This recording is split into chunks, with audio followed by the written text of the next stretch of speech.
마태복음 7장 13절에서 20절까지입니다. 마태복음 7장 13절에서 20절까지 좁은 문으로 들어가라. 우리가 너무나 잘 알고 있는 그런 말씀입니다.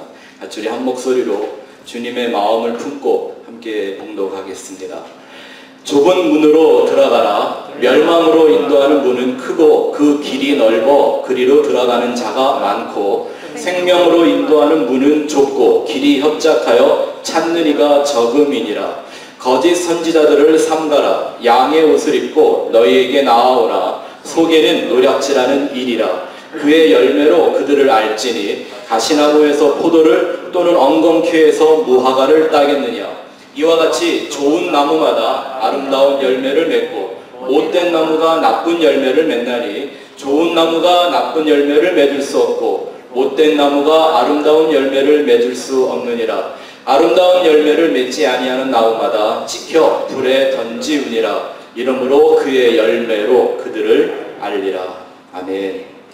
자, 이제 저희는 산상수훈의 클라이맥스 부분에 도달했습니다. 5장부터 시작된 예수님의 산상수훈, 심령이 가난한 자가 복이 있나니 천국이 저들의 것이 될 거다라고 하셨던 그 말씀으로부터 시작했던 그 예수님의 천국 복음이 이제 모든 걸 총정리하는 것과 같은 클라이맥스 부분을 보여주고 있습니다. 서론, 본론, 결론이 있는 설교도 아닙니다. 매절 한 절 한 절이 예수님이 이 땅에 쏟아내신 말씀 단어 한 절 한 절이 바로 그 서론과 본론과 결론을 다 포함하고 있는 진리입니다. 저는 이 본문을 갖고 두 번의 설교를 좀 하려고 계획하고 있는데요. 오늘은 우선 두 가지에 대해서 한번 생각해 보려고 합니다. 하나는 좁은 문, 좁고 협착한 길, 이런 말들은 사실 교회에 대하여 혹은 복음에 대하여 예수에 대하여 조금만 신중한 교인들이라면 그들의 마음을 언제든지 설레고 흥분시키기에 참 좋은 말입니다.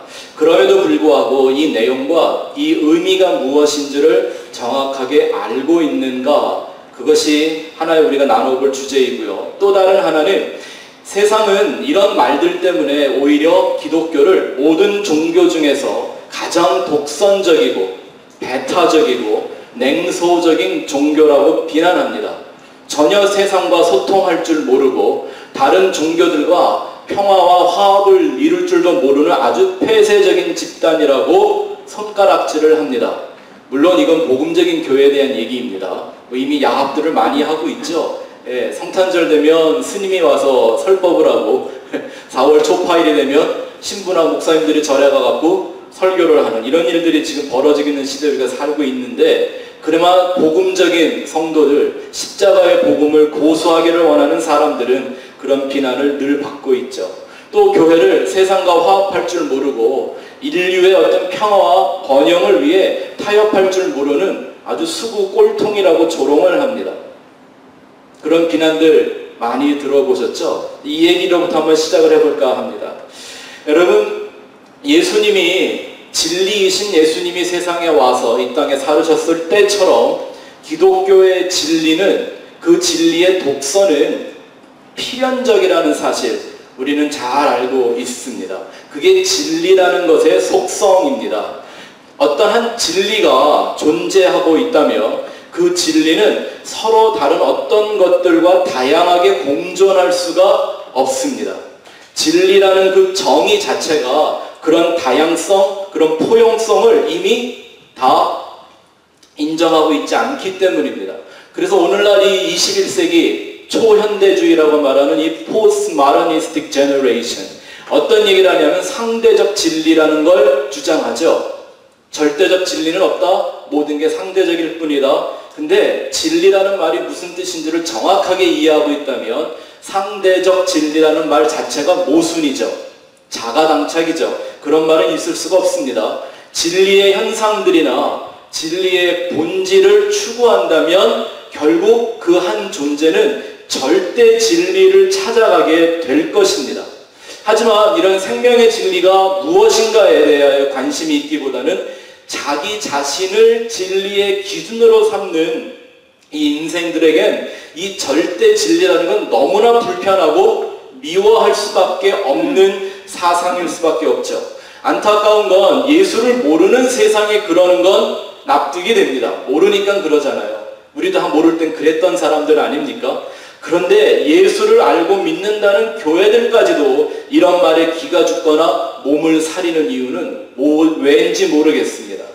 여러분, 세상에서 비판을 받기보다는 오히려 그런 세상으로부터 빛이 무엇이고 생명이 무엇이고 진리가 무엇인지조차 알지도 못하고 관심도 없는 그런 세상으로부터 칭찬이나 존경을 받고자 무슨 세상과 소통하는 교회, 세상을 포용하는 교회 등등의 표현을 내거는 교회들은 진정 진리가 무엇인지를 알면서 그러는 걸까 하는 의구심이 들 정도입니다.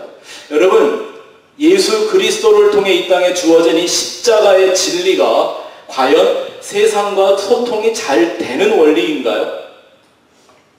이 복음이라는 건 누구나 듣고 이해할 수 있는 소통의 재료가 될 수가 없습니다. 애저녁에.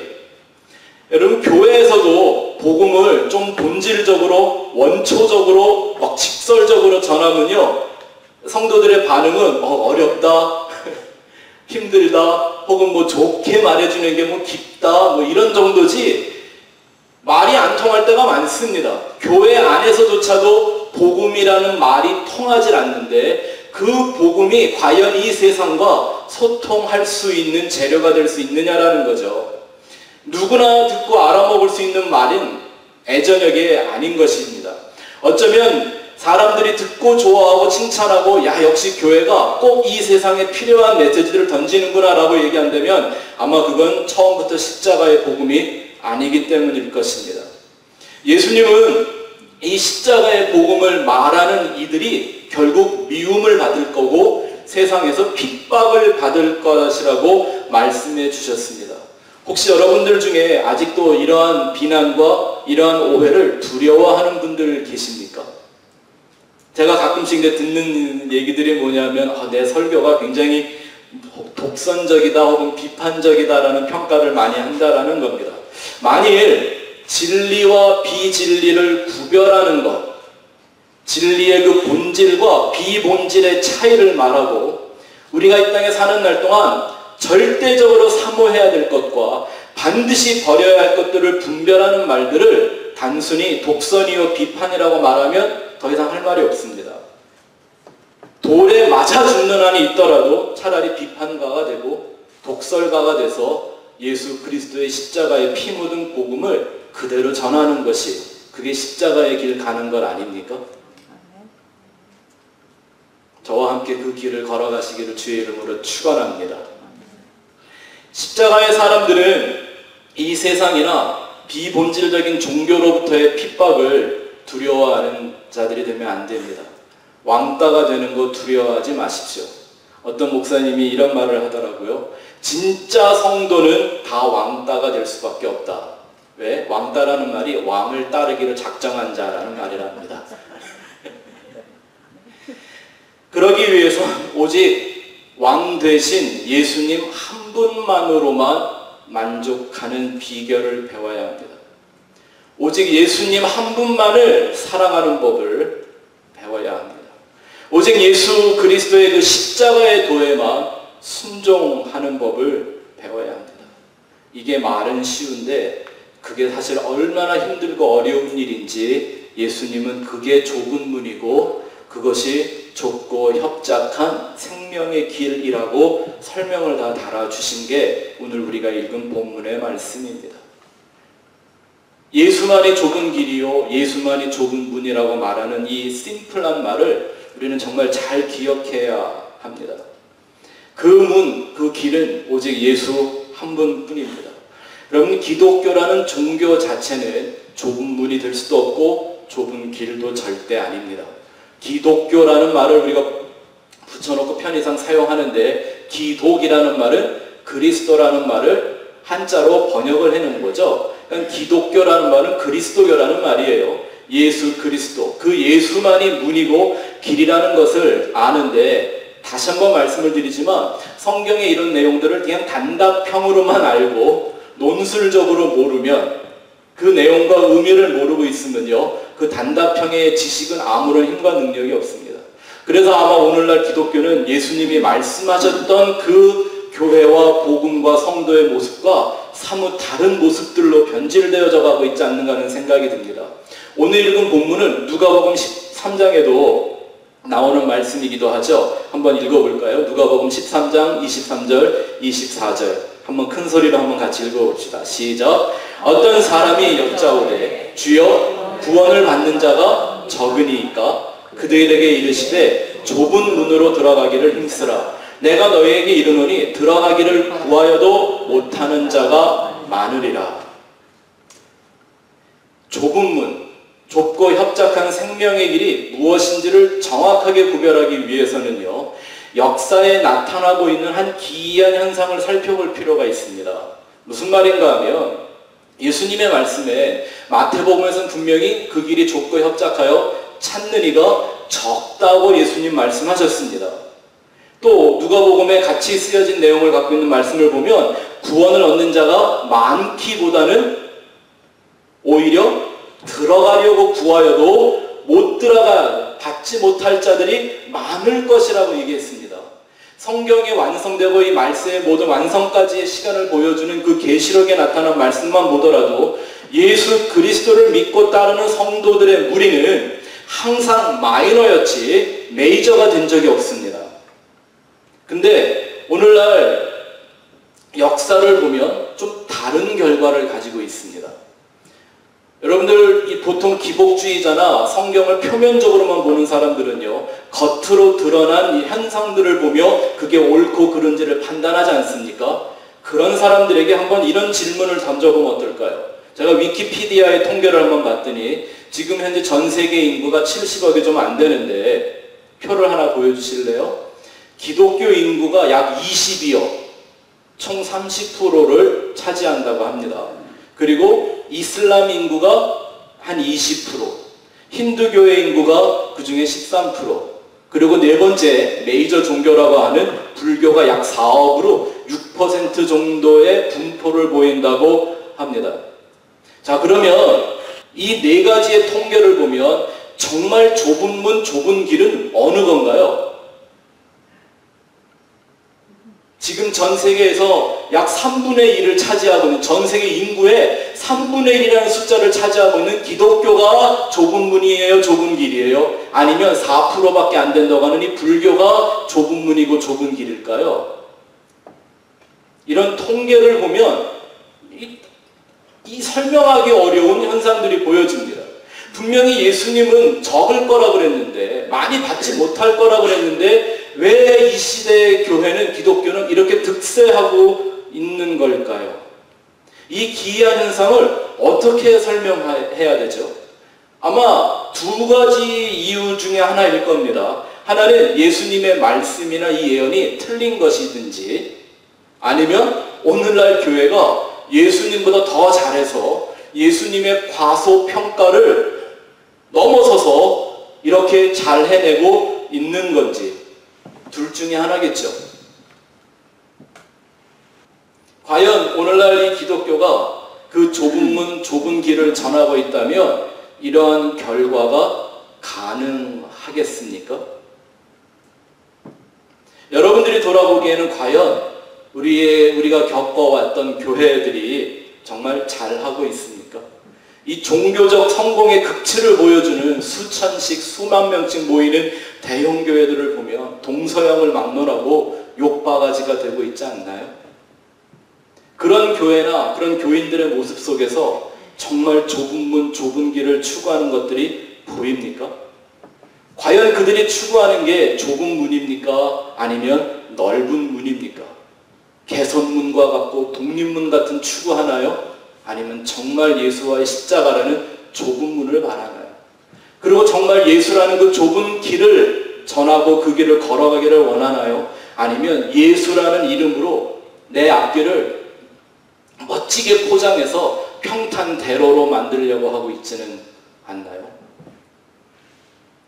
이 좁은 문, 좁고 협착한 길은 예수 그리스도 외에는 없다라는 것을 선언하기 위한 말씀이 바로 좁은 문이요 좁고 협착한 생명의 길입니다.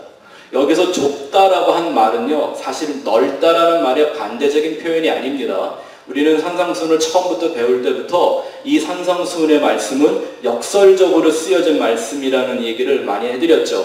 왜 그럴 수밖에 없나요? 이 세상의 언어로, 이미 변질되고 타락된 언어로 이 세상과는 다른 하나님의 나라의 말을 하려니 역설적인 의미를 갖고 이 말을 쓸 수밖에 없다라는 것이죠.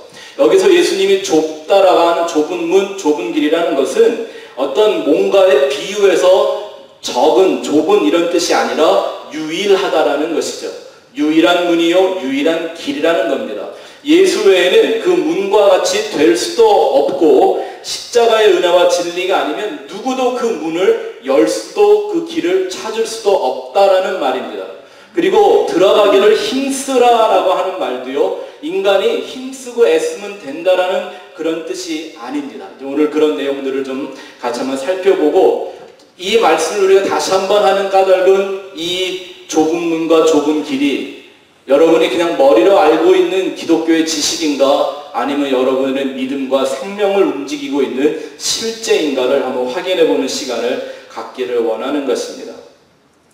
좁은 문, 좁은 길을 어떤 종교적이거나 인본주의적인 감상의 차원으로 이해하고 하려고 애쓰는 일들이 참 많은 걸 한 주간 동안 볼 수가 있었습니다. 근데 그런 설명들, 그런 표현 방식들, 뭐 외줄 타기라든지 자전거 타기라든지 좋은 말들 많이 갖다 붙이지만 결코 그런 것들은 이 좁은 문과 좁은 문을 설명하는 방식이 될 수가 없습니다. 무슨 말입니까? 여러분, 그런 종교적인 의미로서의 좁은 문, 좁은 길이라는 건 어떤 걸 뜻하는 건가요? 그건 어떤 한 종교가 추구하는 교리나 그 종교가 프로모팅하고 있는 이 라이프 스타일, 이걸 그런 것들에 대해 비유해서 말하는 거잖아요. 예를 들면 기독교를 믿기 위해서는 뭐는 해야 되고 뭐는 하면 안 되고 하는 것 등의 이런 율법이나 규칙들, 이런 것들이에요. 보통 예수 믿고 교회 다니려면 뭘 안 해야 되나요? 뭘 좀 금해야 되나요? 몇 가지나 돼요, 그런 거. 네? 뭐 주일에 놀러 안 가고 교회 오고, 예. 술, 담배 몰래 하고, 예. 하지만 들키지만 않으면 돼요, 그죠? 네. 또 뭐 헌금도 좀 하고, 또 뭐 안 해야 되나요? 노름 뭐 안 하고. 이런 것들 정도가 불편하고 귀찮다는 생각에서 그걸 좁은 문이고 좁은 길이라고 말하고 있다면, 그들은 지금 좁은 문을 두드리거나 좁은 길을 걸어가고 있는 게 아니라 사실 지옥의 문고리를 천국의 문고리들 착각하고 붙들고 있는 거죠. 종교적인 이런 율법적인 방식들이 좁은 문이나 좁은 길이 될 수 있다면, 율법을 그렇게 잘 가리키던 니고데모와 같은 사람들은 거듭날 필요가 없잖아요. 그냥 그 자체로 얼마나 잘하는 사람들인데, 모든 사람들이 힘들다, 어렵다, 불편하다 하는 일에 전문가가 되어서 본보기 같이 잘하고 있는 행위 완전했던 사람들은 왜 거듭나지 않으면 하나님의 나라를 볼 수 없다고 한 것일까요? 인간이 하나님 앞에 보일 수 있는 최고의 행위를 다 보여줬는데도 말입니다. 그러니 그 좁은 문, 좁은 길이란 어떠한 형태의 인간의 노력이나 열심으로도 찾아지거나 열어지는 문이 아니라는 것이죠. 혹은 인본주의적으로서의 좁은 문, 좁은 길이란 또 어떤 뜻을 갖고 있을까요? 이런 건 이거죠. 뭐 자신을 증명해내고 싶은, 자기를 성공과 번영으로 이끌어가며 그걸 추구하면서 겪게 되는 어떤 인간의 그 좁게 보이는 그 삶, 뭐 이런 거죠. 뭐 한 길만 걸어가야 된다, 뭐 한 우물만 파야 된다, 대기만성이다, 이런 의미를 품고 있는 좁은 문, 좁은 길이 복음인가요? 이건 우리가 세상을 살기 위해서 누구나 다 해야 되는 일들입니다. 그게 잘못됐다는 게 아니라 그렇게 살아야죠, 인생은. 그렇죠? 우리 세상은 다 그렇게 사는 거예요. 근데 그게 복음의 내용이냐라는 거죠. 그건 세상에서 다 가르치는 거예요. 국민학교만, 초등학교만 잘 다녀도 다 배우는 얘기란 말입니다. 예수님이 그 얘기하려고 십자가에 달려 피 흘려 죽으셨다는 게 아니라는 얘기를 하는 거죠. 결국 어떤 신앙이라는 말로 포장된 자기의 욕심을 이루기 위한 어떤 열정과 노력, 그걸 해내기 위한 약간의 희생과 불편함과 고통, 고난들, 이런 걸 좁은 문이라고 좁은 길이라고 말하면 사실 그들이 추구하는 건 목적이 좁은 문이 아니라 넓은 개선문과 독립문 같은 거 원하고 사는 거겠죠? 아닌가요? 이렇게 힘들게 좀 노력해서 결국 미래에는 인생의 탄탄대로를 얻고자 원하는 거지, 예수님이 걸어갔던 그 좁은 길 가는 척하는 거 말도 안 되는 얘기인 거죠. 그렇게 가는 길은 좁은 길을 가는 게 아니라 사실 지옥의 불구덩이로 향한 내리막길을 걷고 있는 건 아닙니까? 그럼 그 좁은 문, 좁은 길이라는 게 이것도 아니고 저것도 아니라면 과연 그 생명으로 인도하는 좁은 문, 좁은 길은 어떻게 열어지는 것이고 어떻게 찾아지는 것이겠습니까?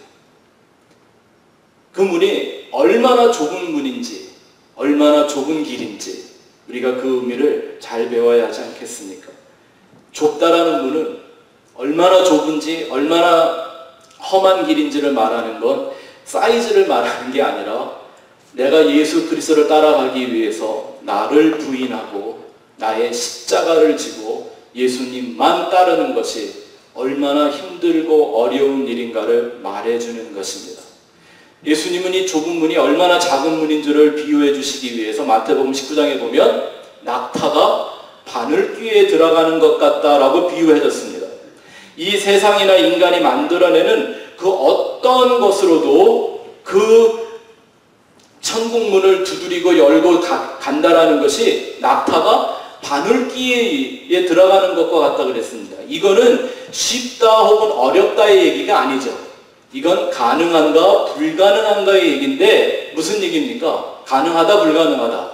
이건 안 된다는 얘기죠. 안 된다는 얘기요. 그럼 뭐로만 가능해요? 바로 그것이 예수 그리스도의 십자가요. 나를 그 십자가에 못 박지 않는 한은 절대 그 문으로 통과할 수 없다라는 것을 선언해 주시는 그런 말씀입니다. 단도직입적으로 이 예수 그리스도가 말하는 그 문, 예수라는 그 좁은 길은 예수 외에는 인간의 모든 가능성을 다 차단해버리고 부정해버리는 정말 냉정하고 독선적인 선언입니다.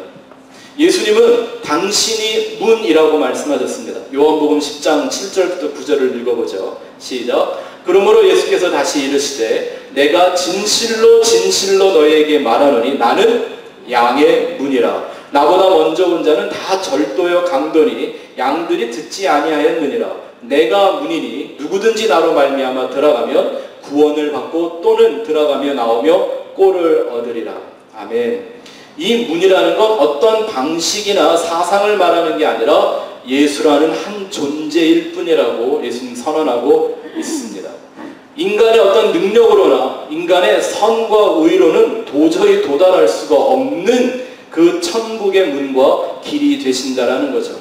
예수 그리스도가 이 땅에 와서 보여주신 것처럼 철저하게 자기를 부인하고 자기의 욕망은 다 사라지고 깨어지고 예수님이 죽은 그 십자가에서 자기의 옛사람이 죽어버린 자에게만 허락되고 열리는 문이 그 좁은 문이요. 그들만이 걸어갈 수 있는 길이 바로 그 생명으로 인도하는 문이라고 말씀합니다.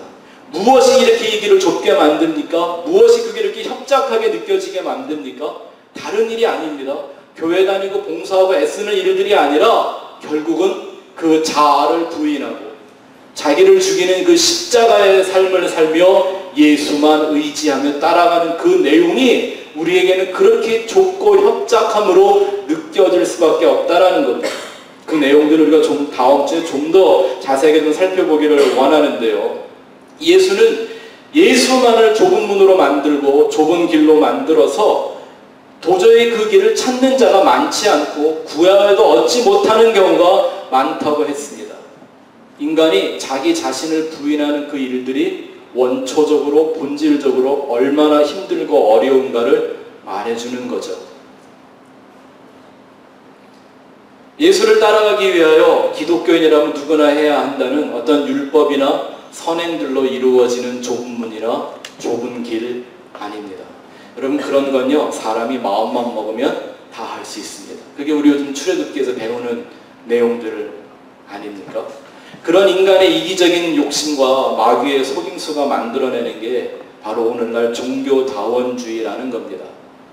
뭘 그렇게 힘들게 어렵게 신앙생활하냐, 모르가도 서울만 가면 된다는 식입니다. 그쵸? 어떻게 산 정상에 도달하는 길이 하나만 있겠느냐라는 말입니다. 예, 맞아요. 서울 뭐로 가도 서울만 가면 되죠. 거기가 목적지면. 그죠? 산 꼭대기에 올라가는 길이 뭐 동쪽으로 올라가도 되고 서쪽으로 올라가서 정상에서 만나면 되죠. 근데 그건 서울 갈 때 하는 얘기고 천국 갈 때 하는 얘기가 아니라, 그죠?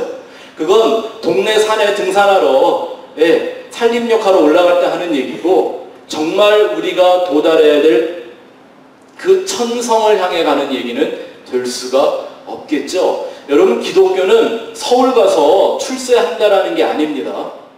기독교는 어떤 산을 정복하고 차지해서 자기의 능력과 실력을 뽐내며 명예나 권세를 얻겠다고 말하는 게 신앙 아닙니다.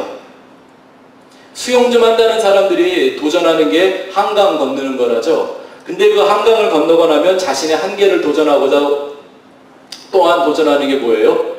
조오련이 같이 대한해협을 한번 건너보는 겁니다. 요즘 뭐 배도 좋고 비행기도 좋은데 왜 고생을 하는지. 근데 아직도 저는 태평양을 수영해서 건너는 사람은 못 봤습니다. 사람은 이렇게 답답하고 무식하지 않습니다.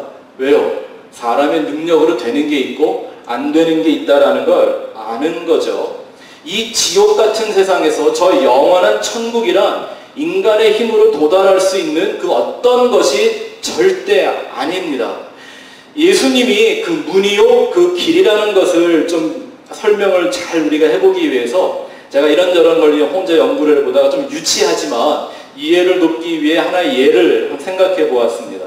여러분, 공상과학 영화 이런 거, 뭐 만화나 영화 이런 거 좀 봐보셨죠? 뭐 우리가 다 본 기억이 있을 텐데, 그때마다 그 공상과학 영화나 만화에 등장하는 한 얘기가 있으면요, 순간이동 혹은 공간이동을 하는 장치들이 나오는 겁니다. 그죠? 어떤 통 안에 딱 들어가면 샥 사라지고서 순간적으로 내가 원하는 어떤 다른 곳에 이렇게 딱 나타나요. 이걸 텔레포테이션이라고 하죠. 네? 뭐 그 우주 영화 같은 데서는 스타게이트라고 하기도 하고요. 그죠? 지구에서 뭐 소위 우리 가본 적도 없는데 자꾸 얘기하는 거 안드로메다라는 데가요. 250만 광년이 걸린답니다. 250만 광년. 빛의 속도로 250만 년을 가야 도달할 수 있는 데가 안드로메다라고 합니다. 근데 우주 영화 같은 데 보면 순간이동 장치 들어가서 착 흘러 한 번에 싹 가버리잖아요.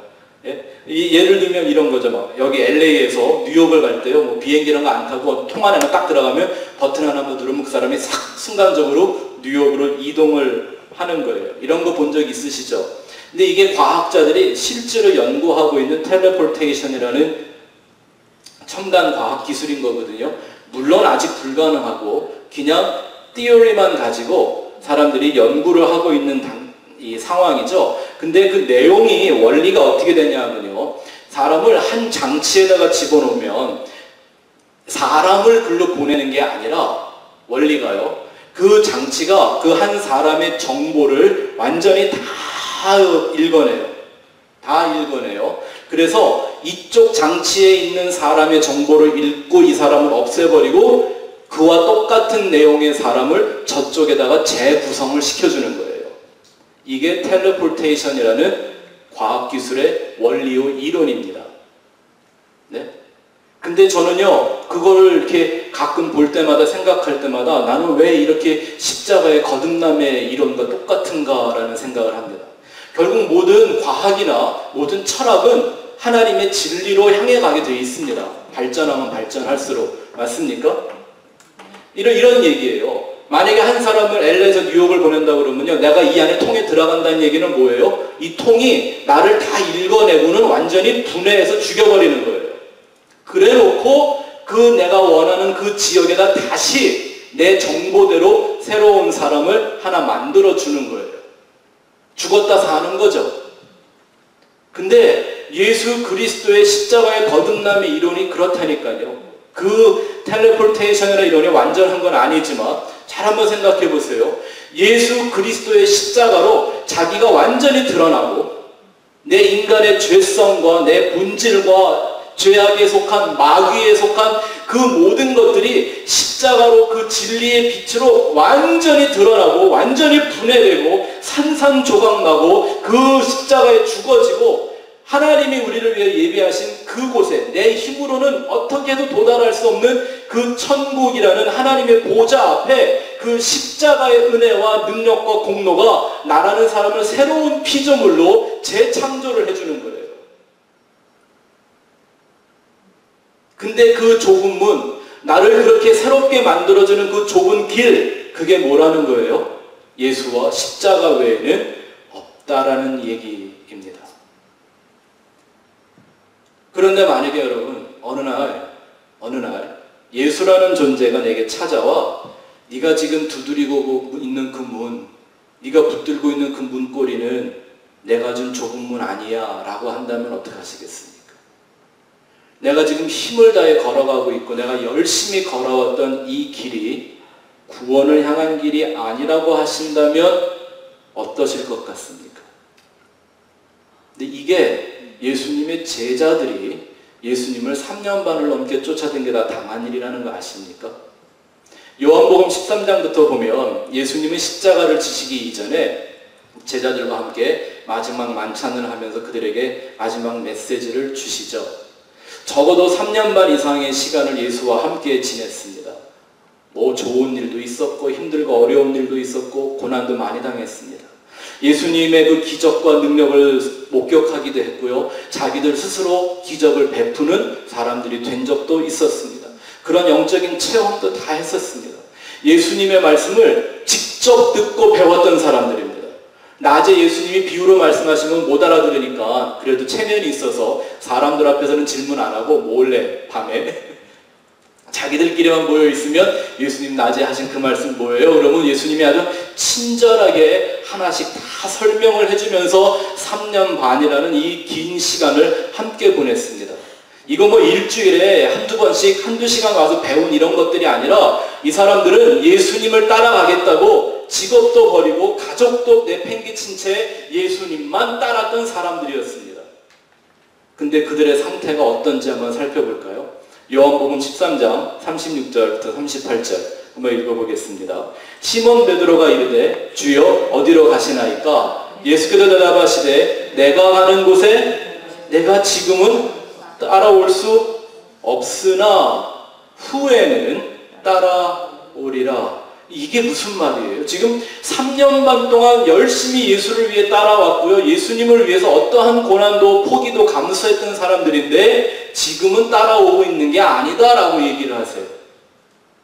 그러고 하시는 말씀이 후에는, 이게 언제 후죠? 십자가와 부활 후에는 이라는 뜻이죠. 계속 읽어보죠. 베드로가 이르되 주여 내가 지금은 어찌하여 따라갈 수 없나이까? 주를 위하여 내 목숨을 버리겠나이다.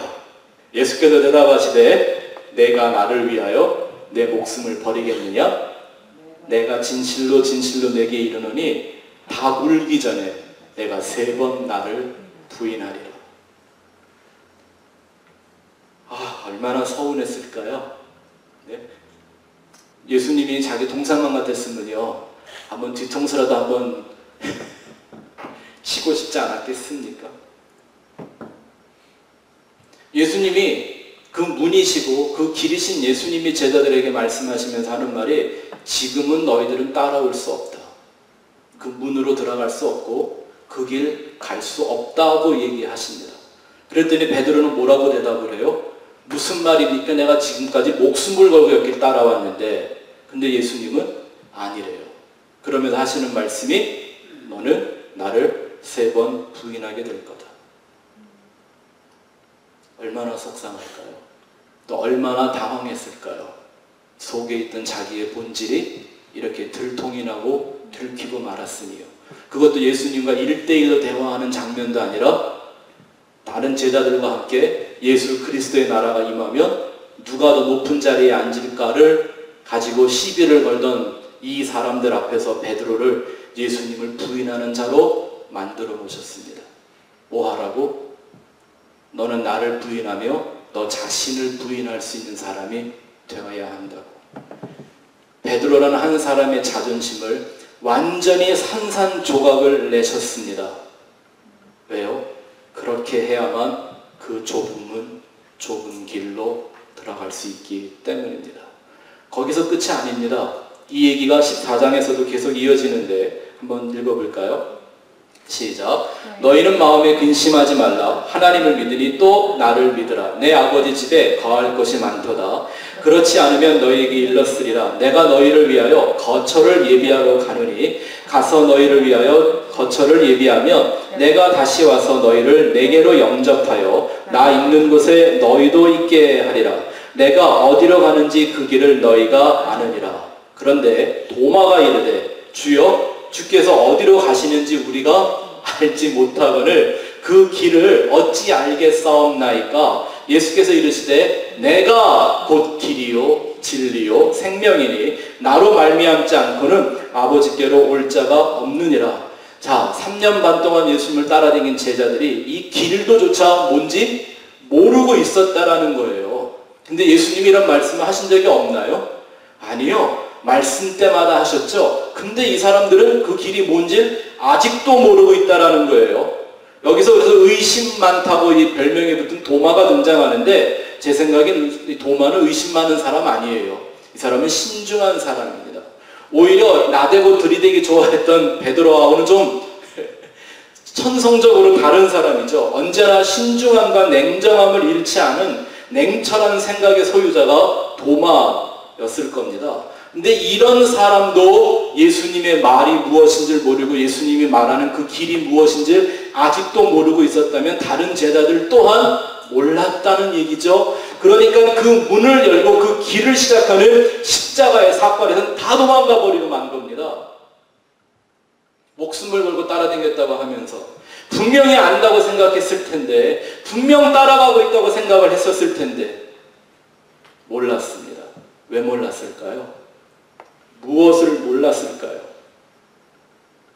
이 말씀이 어떤 것인지를 익숙하게 많이 들어왔던 여러분들을 위해서 이 부분들을 우리가 반드시 생각해 봐야 합니다. 다시 말씀드리지만 이런 얘기들은요, 예수님의 역설적인 이 말씀의 흐름을 깨닫지 못해서 생겨지는 오해들입니다. 내가 열심히 하고 있었다라는 것, 내가 힘을 다했다고 하는 것, 이 세상의 원리와 이 인간의 노력과 인간들이 가지고 있는 자기 의와는 반대되는 길로 주님이 인도해야 했기 때문에 모든 걸 뒤집어서 말씀을 하시는 겁니다. 그래서 우리는 이 복음을 명확하게 이해하기 위해서는요, 그 이면을 들여다보기 위해서 표면적으로 나타난 말씀들을 한 번쯤 다 뒤집어 봐야만 이 말씀을 온전히 이해하게 됩니다.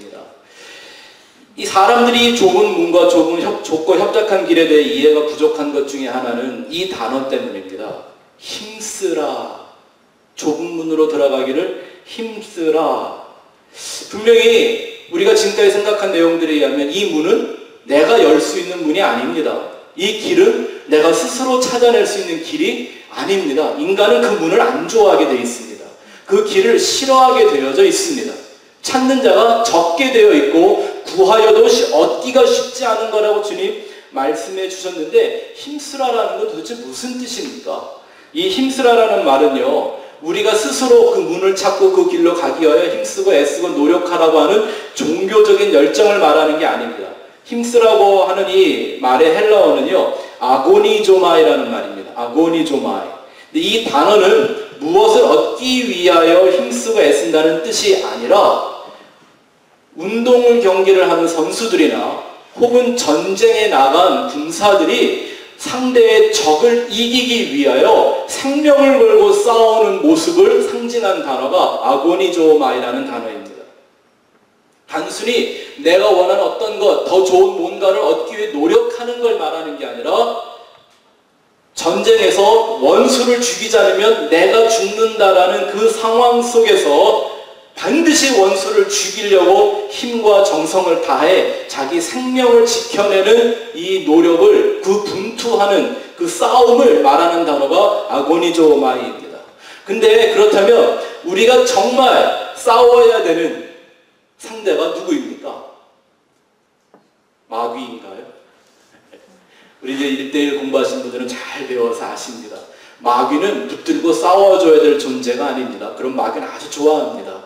지가 이길 것 뻔히 아니까. 성경이 말하기를 마귀는 대적해라. 대적하라는 말이 쉽게 말하면 아예 상종도 하지 마라. 인정도 해주지 마라. 그러면 너희를 피할 것이다. He will flee from you. 너희로부터 도망가고 말 거라고 했습니다. 그럼에도 불구하고 우리가 싸워야 되는 원수가 있습니다. 내 힘으로 혼자 싸울 수 없어서 그 원수를 싸워 죽일 수 있도록 도와주시는 분이 성령으로 오셔서까지 나의 싸움을 도와주십니다. 이 싸움의 대상이 누구입니까? 나라는 자신입니다. 욕심과 시기와 허영과 거짓에 뒤집어 쌓여져 있는 그 선악과에 오염되어 절대 자기 힘으로는 천국에 들어갈 수 없는데도 불구하고 자기의 의를 지키고 싶어하는 자아가 내가 싸워 이겨야 할 것입니다. 제가 여러분들에게 오늘 이 파워포인트를 준비를 하면서 좁은 문 좁은 길을 잘 설명해주는 이런 복음적인 그림이 있을까라고 해서 많은 걸 좀 찾아봤는데요. 정말 이 복음을 정확하게 설명하는 그림은 하나도 없었습니다. 다 뭐냐면 내가 들어가는 문이고 내가 걸어가는 길로 그려놨습니다. 아니요, 나는 그 문으로 못 들어갑니다. 내가 없어져야 들어가는 문입니다. 내 스스로 내 발로 걸어갈 수 있는 길이 아닙니다. 예수라는 그 텔레포테이션, 그 십자가 안으로만 들어가야 걸어가지게 되어지는 길인 것을 말해주고 있습니다. 그러면 그들의 삶 속에서 어떤 열매들이, 어떠한 증거들이, 과연 내가 붙들고 있는, 내가 두드리는 문이 좁은 문이요, 내가 걸어가고 있는 이 그 생명에 이르는 길인 것을 어떻게 알 수 있는가? 열매를 보면 알 수 있다고 그랬습니다. 그 열매의 내용들을 좀 다음 주에 살펴보기를 원하는데 한 가지 힌트를 드릴 테니까 한 주간 묵상을 많이 해보시기 바랍니다. 그 좁고 협착한 길은 주님이 우리에게 열어주신 생명의 길이지만 내가 걸어갈 때는 어떤 길이 됩니까? 죽음의 길이죠. 나를 영원한 생명으로 인도하는 생명이라는 내용이 있는 그 길을 가기 위해선 이 땅에 있는 나와 내 자아는 무엇을 경험하게 될까요? 예수 그리스도의 은혜와 진리 앞에서의 죽음과 사망을 맛보며 가는 길입니다. 이게 성도의 일생을 통해 우리의 삶 속에서 경험해내야 되고 그것을 바라보고 추구하고 이루어가는 것이 기독교 신앙입니다. 그래서 독선적일 수밖에 없고 배타적일 수밖에 없고 그 진리에 자꾸 끼어들려고 하는 그 어떤 것들을 비판할 수밖에 없는 것입니다. 여러분들의 삶 속에 이 좁은 문의 열매와 좁은 생명의 길로 가는 그 증거들이, 그 열매들이 여러분들의 삶 속에서 날마다 이루어지기를 주의 이름으로 축원합니다. 기도하겠습니다.